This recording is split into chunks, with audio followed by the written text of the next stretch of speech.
Day 2 of No Time to Wait starts now.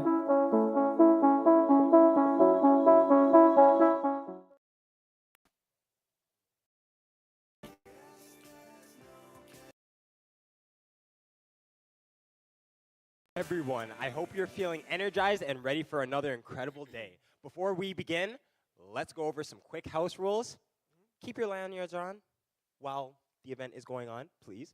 Volunteers, if you are available and you need any assistance, feel free to reach out to our volunteers or facilitators. To ground us this morning, I would like to acknowledge that No Time to Wait is being hosted in Toronto, where we are standing on traditional territory of many nations, including the Mississauga of Credit, the Anishinaabe, the Chibnapwa, the Haudenosaunee, the Wendat people, and is now home to many diverse First Nations, Inuit and Métis people. Toronto is covered by Treaty 13, signed by the Mississaugas of the Credit, and the Williams Treaties, signed with multiple Mississaugas of Chippewa bands. We also recognize the enduring perseverance of all First Nations, Métis, and the Inuit people. Thank you for sharing this space with us. Now, to kick off this event, it is my honor to introduce our keynote speaker, City Councilor Chris Moyse, who has dedicated his career to equity, inclusion, and public service. Let's give him a warm welcome. Please welcome Chris Moyse. Good morning. Good morning.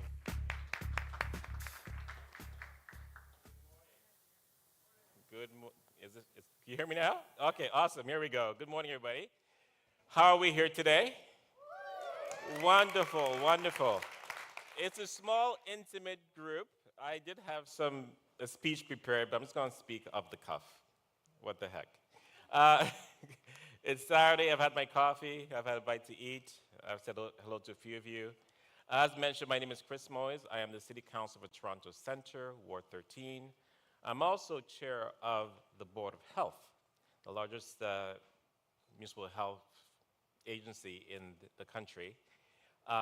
We have 1,800 staff, and we do a lot of great work across the city. I'm also chair of the 2S LGBTQ Advisory Committee at the city as well. And I'm also a member of the queer community here in Toronto. I've lived here for over 30 years. Prior to being a city councilor, I was a public school board trustee for 7 years, and I was vice chair of the board. While there, we brought many great initiatives forth around making sure we recognize the 2S LGBTQ folks at the school board. For example, when I was chair at the board, I made sure that every school had a progressive flag, and there's some learnings as to what that meant. I was also the inaugural co-chair of the advisory committee there as well at the school board. So a lot of great things happened while I was there, and I want to bring that energy as a city councilor now. So AIDS is a devastating disease for our community across the world, and even the continent of Africa as we know. And we've come a long way. We have PrEP and other things to keep our viral loads low. We've saved many lives. We've gone through a lot of educational things. I know as chair of the Board of Health, I also make sure that agencies have the money and resources and staff to address the HIV and AIDS crisis that we're still in today. For example, we fund hassle-free clinic and other clinics across the city. And we have educational things we do in the schools as well. So we put our money where our mouth is.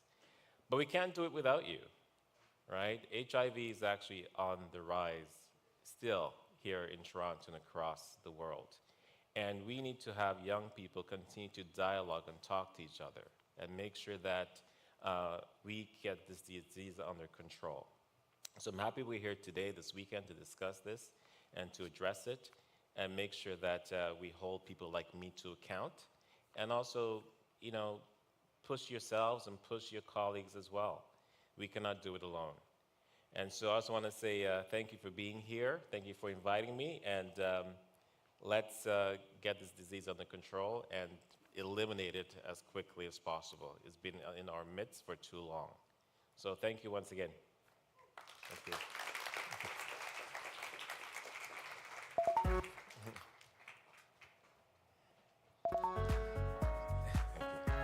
Thank you so much, Councillor Moyes, for those inspiring words. I would now like to welcome to the stage Garrison from the Let's Stop AIDS team. Hello.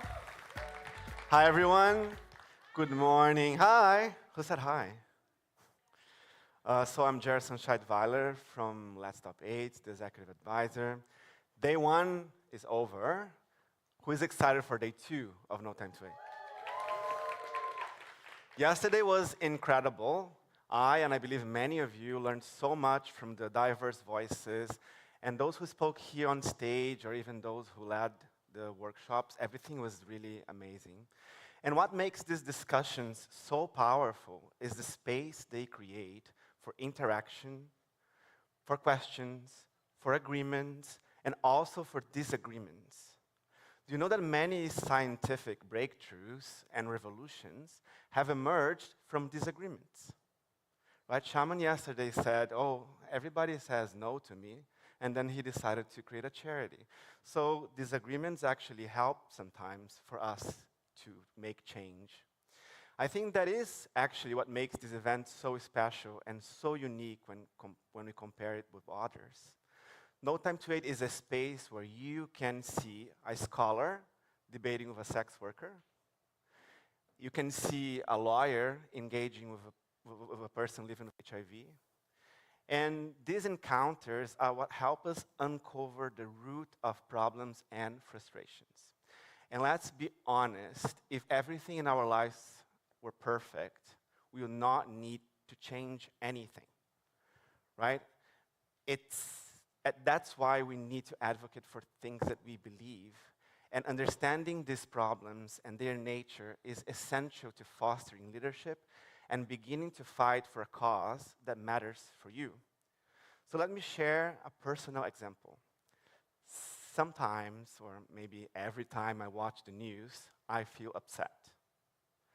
I feel upset because I see so much injustice. I feel angry sometimes, I feel sad, and other times I laugh just in disbelief. But there is so much in the world that needs to change. It feels overwhelming sometimes. But we can be the ones to start or contribute to actions that address this injustice, right? And events like No Time to Wait inspire us to make change. Did you know, for example, that in sub-Saharan Africa, women and girls are infected with HIV 3 times more than men?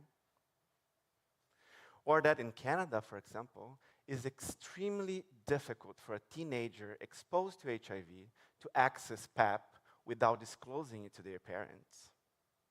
Because it's not easy for a teenager to go to the emergency room alone, because PEP is expensive, because many teenagers don't have access to the necessary funds, because it's complex to navigate the healthcare system, it's complex to even understand that the medication exists. And when you find a way, you see a lot of paperwork that you have to do in order to get that medication. So we need to understand these barriers, and we need to change them. We need to use these barriers and these problems as the reason why we need to be here today and become a leader. We need to go to our communities. We need to connect with politicians. We need to talk with Chris and say, like, there is something here that needs to change. And today we will discuss how marketing can help, how advocacy can help, how you can fund your cause, how can you build a coalition, how can you create a movement. These all are part of what we call strategy making, right? If you understand the problem, you have to go there, but in order to create change, you have to create a plan. And today is the day for us to see what sources and resources we have to use in order to create change. Let's Stop AIDS even helps a little bit identifying some of these problems For example, our annual survey, the Sex Lies report, never done before with the number of respondents that we actually involve in our survey, in Canada at least, is a great source for you. So let's watch what the Sex Lies report is all about.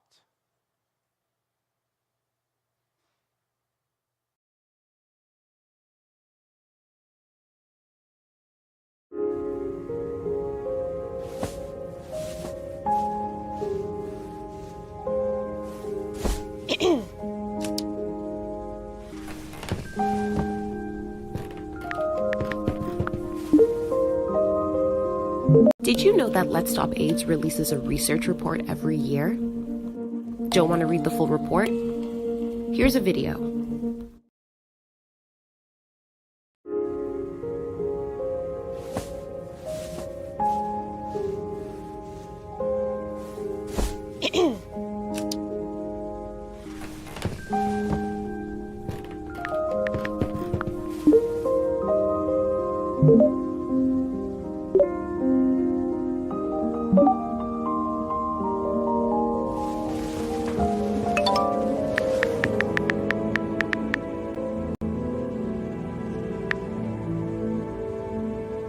Yes, it is possible. Even with strong pull-out game, the method is only about 80% effective.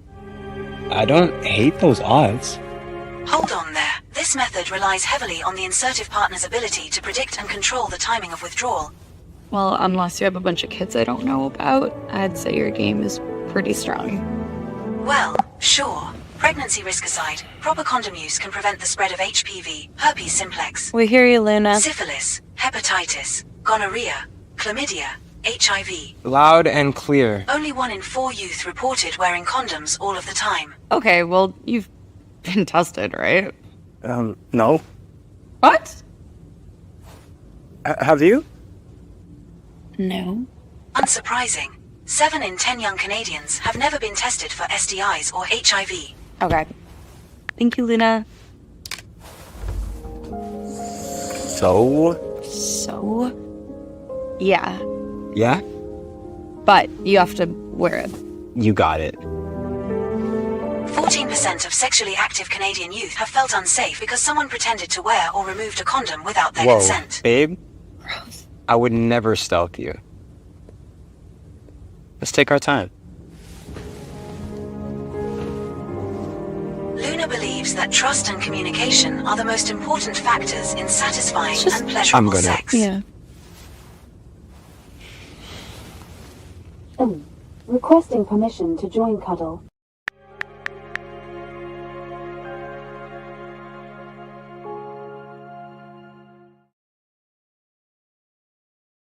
It's cool, right? I love this campaign because of AI. It has a light humor and also brings so many issues for us that we could use, like at school. We could use to create a campaign. We could use to talk with a politician.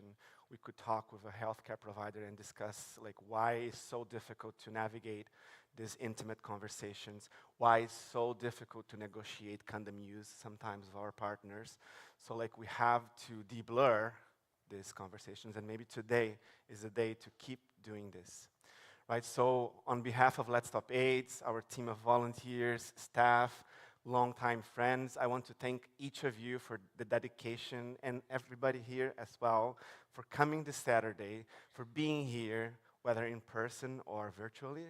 And we firmly believe that with the power of youth and through youth leadership, our country and our world can progress and achieve the UNAIDS goals for this decade. And do you know what they are?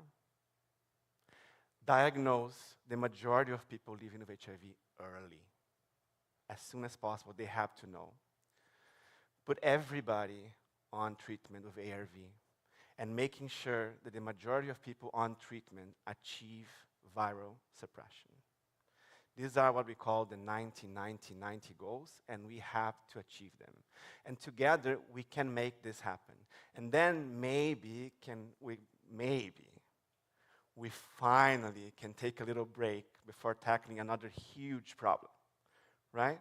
Maybe we can change the charity's name to Let's Stop Climate Change, right? Because we have many issues still to fight. Thank you so much.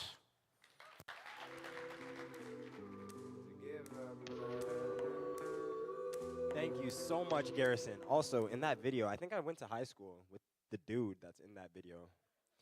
Mad annoying. Anyways, you know her, you love her. Please welcome to the stage our project manager of No Time to Wait, Alex!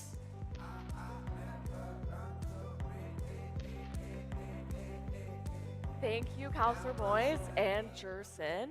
I'm Alex McLeod. I am the project manager for No Time to Wait. I've been very fortunate to work with many amazing volunteers, staff members, and partners to plan this event.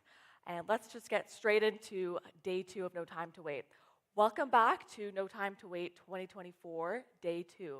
It's great to see some familiar faces today from yesterday, as well as some new people with us today. And of course, we have all of our wonderful attendees joining us online. I hope everyone is well rested and ready for more today. As we talked about yesterday, this year, No Time to Wait's theme is de-blur. It's about clearing up the stigma and misconceptions surrounding HIV.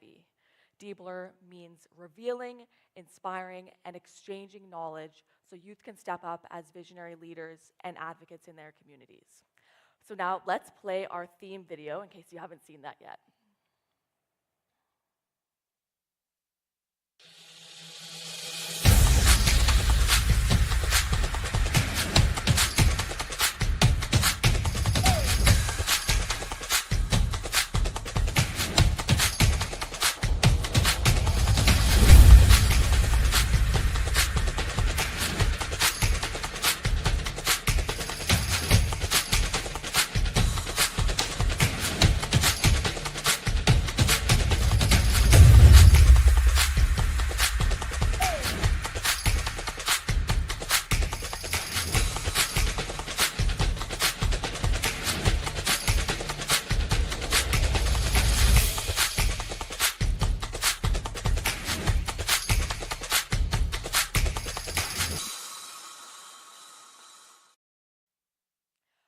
So, at the end of the day yesterday, we saw through our live Mentimeter that we successfully de-blurred a number of topics such as consent, HIV disclosure, and even how to use naloxone. Thank you to our amazing speakers and workshop facilitators that helped us achieve this. Yesterday, we also asked the people who were here and online what topics you would still like to see de-blurred. We got some good answers, such as what sexuality and HIV looks like in different cultures. We have an exciting program planned for today, including a session with Zach Wilmore, Axel, and Sharifa, where they'll each individually share their stories of living with HIV and how they think young people can be effective allies. We're also highly anticipating a session with Jansher, Randy, and Cobby, who will be talking about myths and misconceptions surrounding HIV and sexuality, especially in the context of different cultures. So that was one of the things we wanted to de-blur from yesterday.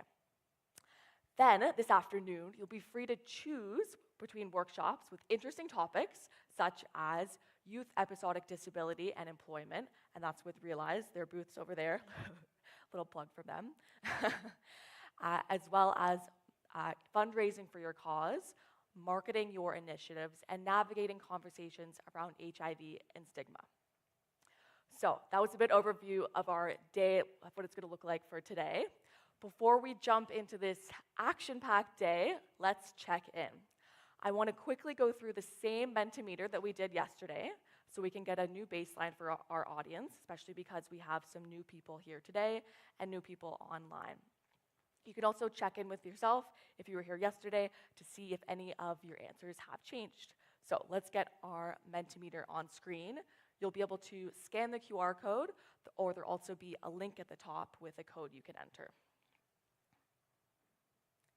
Okay, our first question is, what is the first word that comes to mind when you hear HIV? I'll give people some time to join, and we'll see what comes up. Fear. Fighter, yes. Let's Stop AIDS. Stigma, yeah. Activism. Survivors. Virus. Anxiety. AIDS. Okay, we've got some different things coming up here. Seems like there's still some things that maybe need to be deblurred so we can have less fear. Let's go to the next question.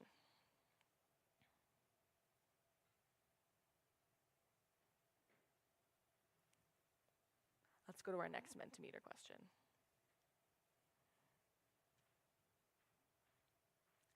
Okay, so if you were here yesterday, you definitely know the answer, hopefully if you're listening. But which of the following statements about HIV is a myth? HIV can be spread through mosquito bites. People living with HIV can live long, healthy lives with treatment. HIV can't be transmitted through casual contact, like hugging. And undetectable equals untransmittable. I think most people know the answer. Let's go to the next question.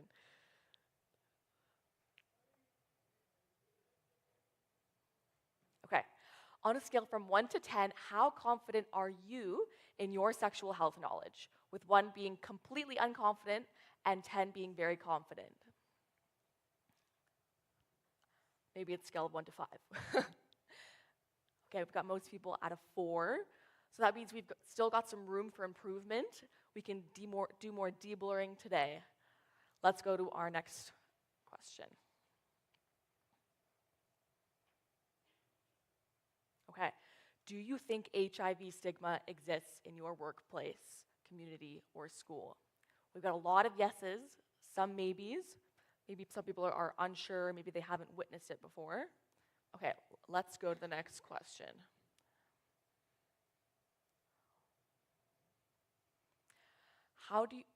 Do you know how to be an effective advocate and why?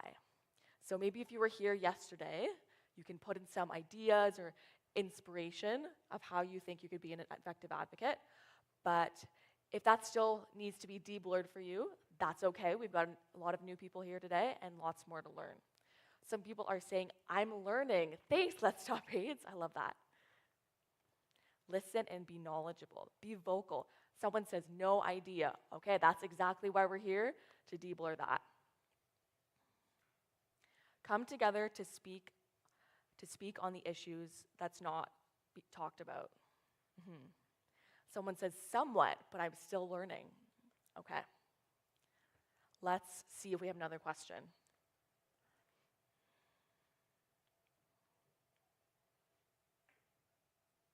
So this is our final Mentimeter question. What do you hope to deblur today?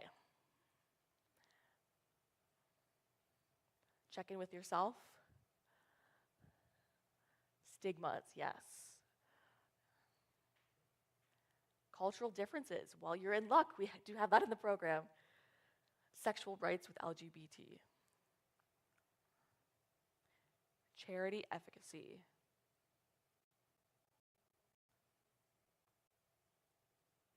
Amazing. Someone said how HIV is spread. For that one, I'd suggest you go to our P2P workshop, which will be up in the balcony later today. Okay, we've got lots we hope to deblur today. I think that's going to be it for our Mentimeter. I'm now going to hand it back to Jaleel to give some brief instructions on how we're going to move into some different groups. So as you've sat down today, you've maybe sat with some of your friends, but we're going to shake it up a little bit. Don't be scared. It's time to network, meet new people, have fun, and I'll see you later in the day. Thank you, Alex. She is right. I hope you haven't gotten comfortable in your seats because when you guys came in, I'm sure you were given a sticky note. If you weren't, security, you could get them out now. Just kidding. If you did not get a sticky note, we could sort that out just before we start this. But those sticky notes are going to be around all other tables, and you're going to find a corresponding one that you have to match yourself up with. Yeah?